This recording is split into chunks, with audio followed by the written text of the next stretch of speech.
Jangan lupa di like, komen, dan subscribe, dan tekan tombol loncengnya ya. Assalamualaikum warahmatullahi wabarakatuh, dan salam sejahtera saudara-saudaraku. Kali ini saya akan membahas sesuatu yang sangat menarik, sesuatu yang luar biasa. Untuk itu saudara-saudara tonton ya video ini sampai selesai, supaya saudara-saudara paham dan tidak gagal paham. Saudara-saudara, kita semua tahu ya bahwa manusia ini ada dua sisi kehidupan. Kalau Buya Sakur mengatakan dua adonan.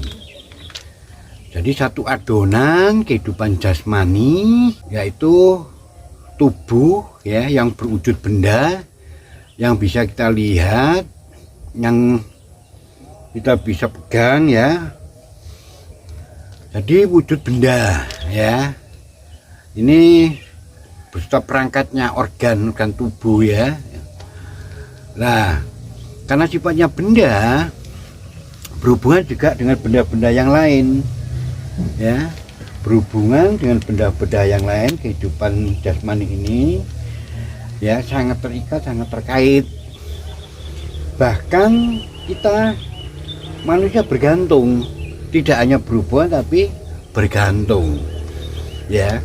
Seperti air ini kita bergantung, udara, makanan ya, terus menginjak bumi ini bergantung ya. Namanya bergantung ini harus ada. Kalau nggak ada ya nggak akan hidup, akan berhenti kehidupannya. Berkurang saja masalah ya. Nah, kalau yang berlebihan juga masalah. Ini nanti saya jelaskan pada video berikutnya. Ini nanti mengupas khusus ya makhluk yang mempunyai dua sifat ya, positif negatif. Bahkan sudah ada di video saya sebelumnya. Dan yang kedua itu rohani, atau sisi adonan yang kedua rohani. Ruh, jiwa, tidak berwujud benda, imaterial. Karena tidak berwujud benda, tidak berhubungan dengan kebenda-kebendaan yang lain. Nah, kalau tidak berhubungan berarti tidak membutuhkan sama sekali. Ya, tidak bergantung, apalagi bergantung. Ruh, jiwa ini berhubungan dan menjadikan kehidupannya, menjadikan segala-galanya dalam hidupnya adalah yang maha gaib. Karena ruh jasmani gaib bersumber kepada yang maha gaib. Jadi Tuhanlah yang menjadi sumber kehidupannya, yang menjadikan segala-galanya dalam hidupnya. Kalau benda nggak membutuhkan, karena tidak ada hubungannya. Nah, bukti nyata kalau yang sifatnya gaib tidak berhubungan dengan materi, makhluk gaib yang namanya gondorwo, demit, kuntilanak ya, jin, setan dan sebagainya, itu tidak ada kaitan dengan, tidak butuh dengan materi. Dunia nggak butuh. Jadi makanannya, hidupnya bukan itu. Apalagi malaikat. Makanya sekaya apapun tidak ada artinya nanti ketika kita ke alam gaib, ke alam ruh. Ketika kita meninggal, jasa kita ya sudah nggak dipakai. Kalau berhubungan, kalau membutuhkan materi enak, orang yang kaya menang, beruntung, jadi sogok malaikat berapa triliun, berapa miliar, aman. Itulah saudara. Tetapi dua-duanya ini dikaitkan satu sama lain, jadi hubungkan. Nah, nek wong Jawa ngarani ya urip nguripi. Jadi ngurip-uripi itu, urip itu hidup. Jadi kehidupan jasmani dan kehidupan rohani, dua-duanya ini diuripi. Diuripi itu ya dihidupi. Tidak boleh kita hanya berpihak pada salah satu, atau memilih salah satu, atau condong pada salah satu. Apalagi ini dikaitkan nanti. Ini satu sama lain sangat saling berhubungan, satu sama lain ini justru persoalannya adalah bertolak belakang, berbeda satu sama lain. Dengan dalam satu, yaitu dalam manusia. Nah, kalau dua-duanya sama enak, terus gimana ini cara menghidupi dua-duanya yang saling bertolak dan dikaitkan lagi. Kalau kita ini memilih salah satu, misalnya tubuh jasmani saja, kehidupan duniawinya saja yang kita jadikan segala-galanya, ya nggak masalah, karena jasmani tubuh ini memang dunia ini menjadikan segala-galanya karena kehidupannya. Makanya kalau manusia ini menyintai, senang dengan dunia, menyintai dengan dunia, bahkan menjadikan segalanya dunia ini, ya sah-sah saja. Keliru ada kalau orang mengatakan manusia tidak boleh menyintai dunia. Lalu kehidupannya kok dari satu sisinya, dari jasmaninya, ya namanya kehidupannya kan segala-galanya, karena disitulah ya hidupnya, senangnya, cintanya, ya bahagianya, ya berkembangnya, kesuksesannya, dan semuanya juga ada disiapkan oleh Allah. Kekayaan yang luar biasa di alam ini hanya semata-mata untuk kelangsungan hidup manusia dan manusia yang lain dalam jumlah yang terus berkembang, dalam jumlah yang besar, maka tidak akan pernah habis yang namanya udara, air, semuanya. Nah, tapi di sisi lain, ketika kita ini hanya cenderung kepada duniawinya saja, ya kan, dengan jiwa ruh ini terikat, sedangkan dengan duniawinya ini, dunia materi ini tidak dibutuhkan, tapi dia paksakan karena katut, ini persoalan.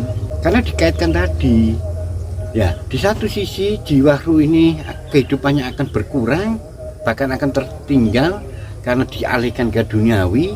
Ya di sisi yang kedua, ini persoalan. Di sisi kedua, dia ikut, ya otomatis menanggung konsekuensinya, menanggung akibat dari dipaksa untuk berhubungan dengan duniawi, padahal tidak ada hubungannya. Nah tapi sebaliknya, begitu sisi yang satunya cenderung kepada sisi rohaninya saja, jiwanya saja, memang benar baik bagi rohani jiwa, ya karena ini kehidupannya bersumber terus pada kehidupannya, pada Allah, pada Tuhan. Tapi jasmaninya ini kan terkait, kalau ini tertinggal ya penderitaan. Akhirnya banyak orang tidak bekerja, hanya zikir saja, ya mengabaikan, melalaikan ini, akhirnya mengalami kekurangan ekonomi, ya kan, kehidupan yang sangat minim berkurang, ini juga jadi masalah, jadi penderitaan.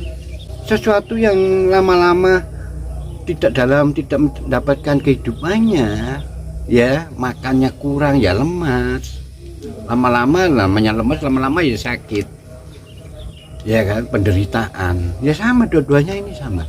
Nah bagaimana membawa kehidupan dua-duanya ini harus sama-sama mendapatkan keseimbangan, mendapatkan kehidupan yang, ya kan, kelangsungannya ini tidak berkurang, ya kelangsungannya ini benar-benar berkembang, mencapai kesempurnaan, mencapai kebahagiaannya, mencapai ketenangannya, mencapaikan kedamaiannya, mencapai kebahagiaannya. Dua-duanya ini harus adil.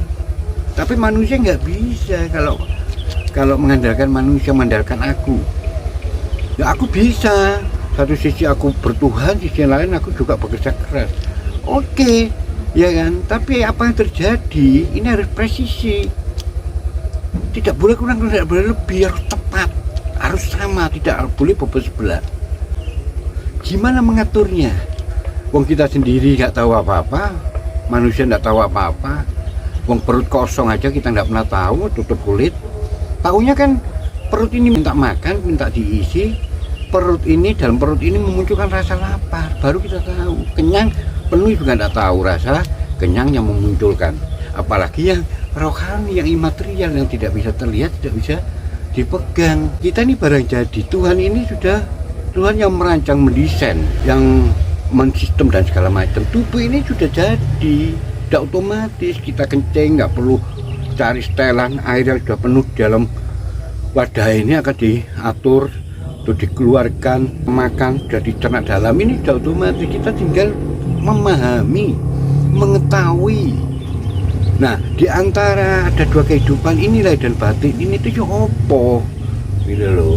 Jalan tengah-tengah ya opo, supaya loro-loro bisa menghidupi, membawa dua-duanya ini seimbang. Ya opo caranya? Nah tengah-tengah ini ya opo, saudara. Sebelum langsung saya beritahu, ya saudara sebenarnya sudah sering mendengarkan di semua agama, khususnya agama kita, agama Islam. Ya, begitupun juga di kepercayaan, keyakinan, ya. Orang-orang Jawa sering mengupas, bahkan di Jawa ngarani mengudar, mewedar apa mengudar. Barang siapa mengenal dirinya pasti mengenal Tuhannya. Diri ini berarti luar biasa, sampai dikatakan kalau mengenal dirinya pasti mengenal Tuhannya, kalau mengenal Tuhannya pasti mengenal dirinya. Bahkan ada sebagian orang mengatakan bahwa tujuan hidup itu sebenarnya untuk menemukan dirinya, untuk mencari jati dirinya. Begitu luar biasanya diri ini. Itulah yang dibuat Allah sebagai perangkat yang sangat luar biasa, yang akan bisa mengatur, membawa kehidupan ini pada puncaknya, pada keunggulannya, pada kesempurnaannya, kepada kebahagiaannya, tidak menjadi berat sebelah.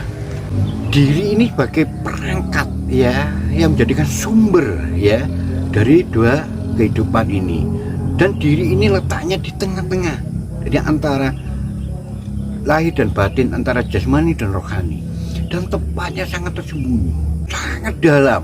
Ya, kalau barang lu ibaratnya bungkusannya ku wakeh, berlapis-lapis, berlapis-lapis. Itulah ya ciptaan Tuhan. Ya, karena Tuhan tuh maha, segala maha. Ya, ini canggihnya luar biasa. Kita harus melakukan pengkajian, pemahaman, ya, kedewasaan agama kita, baru bisa menemukan, memahami pada kesempurnaan keyakinan kita kepada Tuhan. Baru ini akan terbuka lapis demi lapis dengan ridho Tuhan.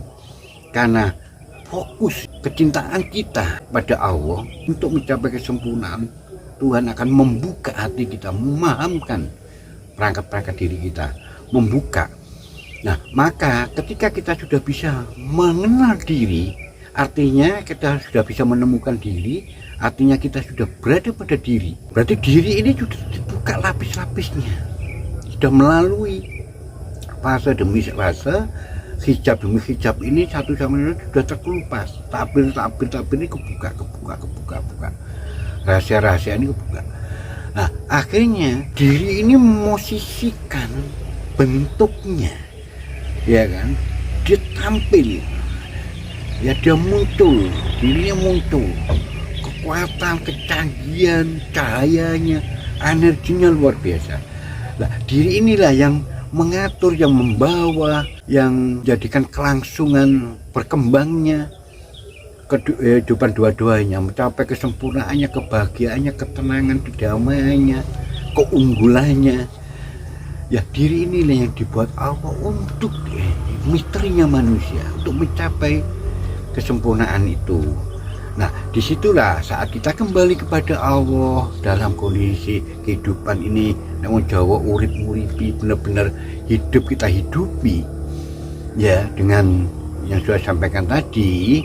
Akhirnya kita mengembalikan kehidupan dua-duanya kepada Allah itu, memberikan lagi kepada Allah, mempersembahkan kembali kepada Allah dalam keadaan yang sempurna, unggul, sesuai dengan penciptaan sebelumnya, ya, dalam keadaan bahagia, tenang. Ya, Tuhan bangga, Tuhan senang. Akhirnya tidak dijauhkan, ya, hanya keberadaan Allah, di sisi Allah, tidak diserahkan, tidak di surga, hanya untuk Allah, kembali kepada Allah.